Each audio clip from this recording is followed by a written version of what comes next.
You may not hear the term QAnon thrown around at the same rate that you would have a couple of years ago.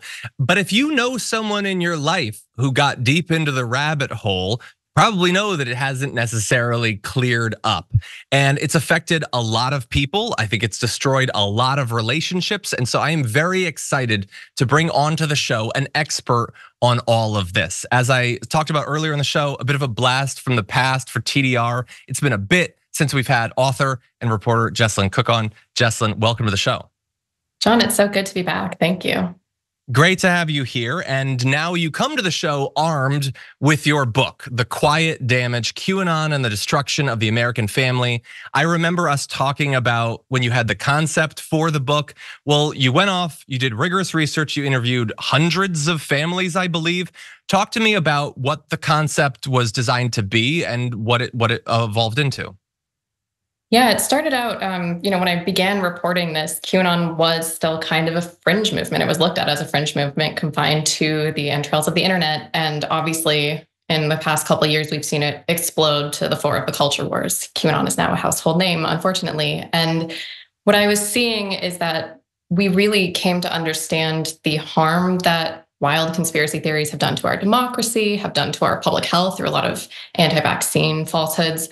But there just wasn't as much focus on the harm that was happening behind closed doors at the dinner table. These families are just being torn apart. To have a loved one kind of flip into a different reality, so to speak, is incredibly painful. And so I kind of fell into this. I ended up at a QAnon rally early in the pandemic, and I wasn't expecting a ton of people to come out, but lo and behold, there were hundreds of people marching down Hollywood Boulevard, and I was just blown away by the conviction. It really, I've been to many protests and rallies in my life, and it was the same passion. They really felt like they had come out to stand up for what they believed in. And there were a lot of kids there and a lot of families. And I just remember wondering what these kids were going to grow up believing in, wondering what they were hearing at home. And that kind of got me thinking about, like, what is this doing out of sight? And that sparked kind of the early stages of this book, where I went out and started talking to not just believers, but loved ones, and seeing how it was going for them. A storm is tearing up the digital media industry. Only our audience can save us in these difficult times. Help us reach our goal of 100,000 new members at tyt.com/team. And that's definitely something I want to talk about. I want to talk about the families that you've profiled and what you've learned. Before we jump to that, though, and especially, I think the thing I'm most interested in is giving people tools to potentially help people in their family with this, because it's not necessarily what people think it is, trying to get someone away from their conspiracy theories.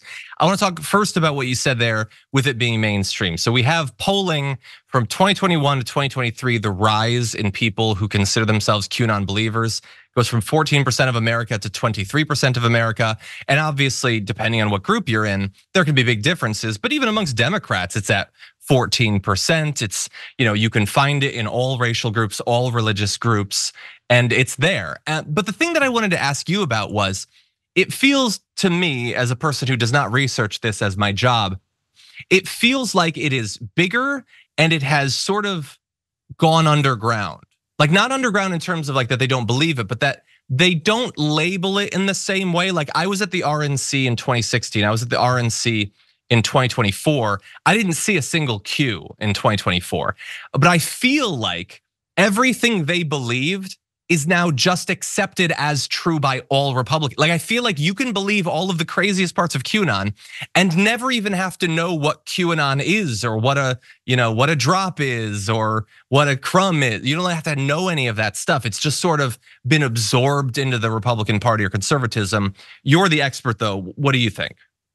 I completely agree. That's been the really remarkable thing to watch unfold, is the branding has faded, right? Like, even Q has gone dark for a couple of years now, but Q even said, stop calling us QAnon, stop saying Q and Q drops. Let's just spread the ideas, because the label is kind of harming our efforts to plant these seeds. And so a lot of QAnon believers will now say there's no such thing as QAnon, which is wild to hear. But then there's this other kind of contingent of people who fall into that crazy polling that you mentioned that shows so many people hold these ideas.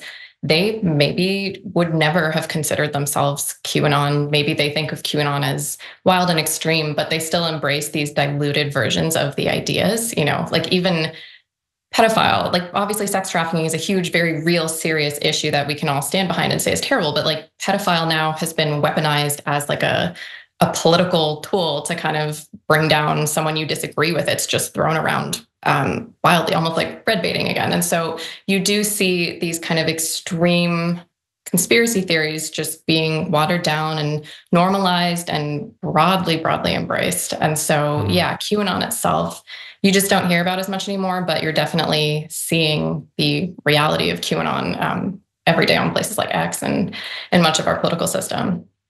I mean, definitely, as you point out, the weaponization of the concept of pedophilia is just, it's the most casual thing. I mean, there appear to be people walking around that think 50% of people are pedophiles. Like, I personally find it to be such a reprehensible thing that I can't imagine many people would be interested in it, but they think it's the most normal and expected thing in the world.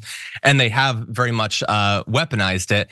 It's starting to feel, now that some of the like sort of digital branding has faded away, it's feeling even more like a direct parallel to the satanic panic of the 80s to me. Like that had the Christian branding, this had the digital branding, but a lot of it is just this like fear that people are coming for the kids and they're manipulating the kids. But I want to turn to the actual content of the book, because you talked to many people, but you chose to profile sort of like 5 case studies. Talk to me about that process and why you chose these and what you learned.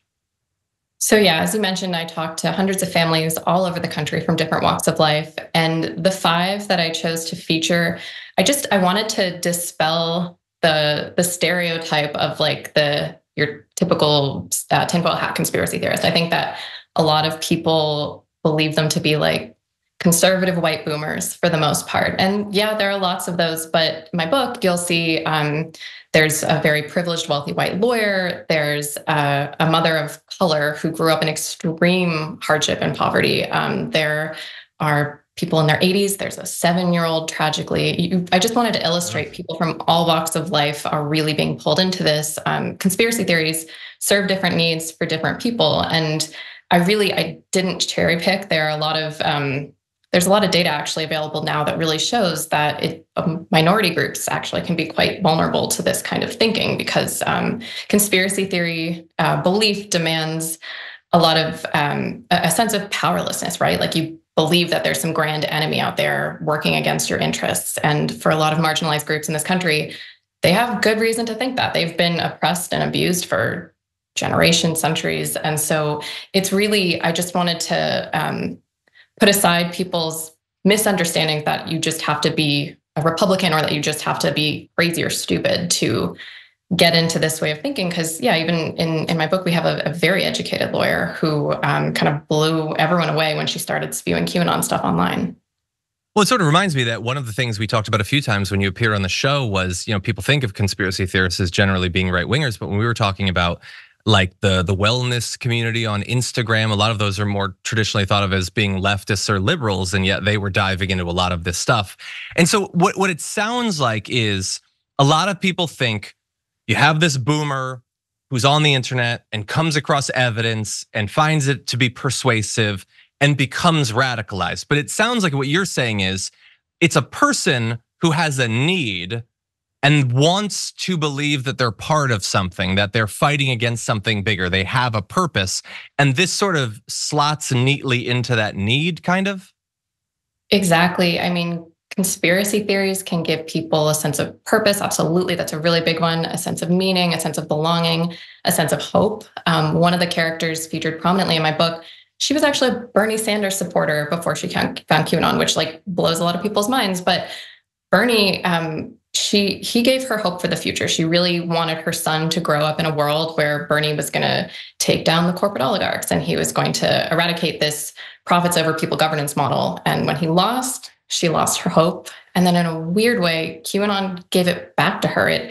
It sold her this like grand narrative that the deep state elites were going to be swept away and prosperity was going to be restored to all. And she so desperately wanted this beautiful future for her son that she was drawn in by that. Another character, he got in after a really debilitating injury, and he'd kind of been a lurker online on some of these conspiracy forums before. He thought they were silly. He liked to laugh at them, and he didn't suddenly go crazy. He just had this situation in his life where after his injury, he was stuck in a chair most of the day. He couldn't be there for his wife. He couldn't be there for his children. He felt a deep loss of meaning and purpose. And then in QAnon, he got to show up every day as a digital soldier. He got to be part of a collective good, fighting the good fight. And that was more precious to him than the truth ever could be. Like, if there was part of his brain that knew this is crazy, this is wrong, it was overpowered by feeling good every day, just feeling like an important contributor once more. And so you can kind of see these different pathways for different people don't necessarily have anything to do with their IQ or with their background or with their sanity level.